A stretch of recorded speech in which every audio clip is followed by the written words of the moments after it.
Bonjour à tous, nous poursuivons avec la quatrième Mishnah du deuxième Pérec. La Mishnah nous dit « On ne pourra pas prélever de la terouma d'une espèce sur une autre espèce, sur quelque chose qui n'est pas de la même espèce. Donc du blé pour de l'orge pour du blé. Ve'im tara, mais si on a prélevé en terumato teruma, la terouma ne sera pas valable. On ne peut prélever que de la même espèce, même si ce n'est pas du même terrain. Nous avons du blé qui a poussé dans un terrain, du blé qui a poussé dans une autre ville. Les deux ont une obligation de prélèvement. On pourra prélever l'un sur l'autre. Mais pas si c'est une autre espèce. Kol min chitim echad. Toute variété, toutes sortes de blé sont considérés comme un. Même s'il y a du blé qui est rouge, du blé qui est blanc, comme dit le Barthénoura, shachamtit et levana, c'est considéré comme une seule espèce. Kol min teena. Au gros garot, ou dvela, echad.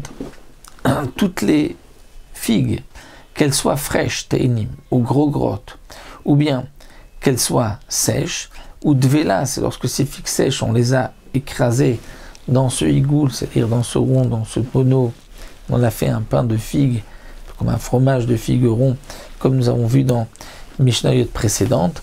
Donc toutes sortes, toutes variétés de figues, qu'elles soient noires ou blanches, qui étaient les figues de l'époque, sont toutes considérées comme une seule espèce et on pourra prélever d'une pour l'autre.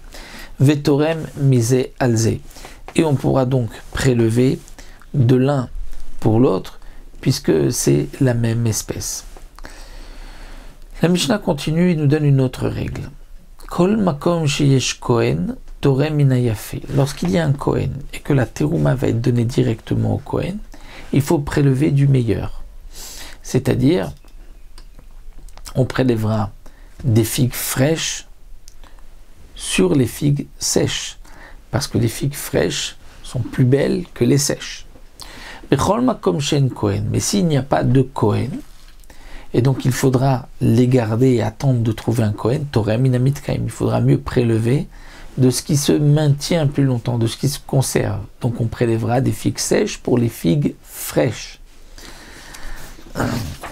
Rabbi Yehuda n'est pas d'accord. Rabbi Yehuda omer leolam utorem mina yafé. Pour Rabbi Yehuda, on doit toujours prélever du plus beau, du yafé, même s'il ne se conserve pas. On l'apprend du pasuk, arimchem et chelbo, c'est-à-dire du meilleur. Lorsqu'on prélèvera le meilleur, la Torah nous dit de prélever la terouma, le meilleur. Et donc, même si ce qu'on a prélevé va s'abîmer, c'est pas grave. L'essentiel, c'est de prélever le meilleur pour Rabbi Yehuda. Donc pour Tanakama, on prélèvera, lorsqu'il n'y a pas de Kohen, des figues sèches pour les figues fraîches. C'est-à-dire si on a l'un comme l'autre et qu'on doit prélever, on pourra prélever des figues sèches pour les figues fraîches.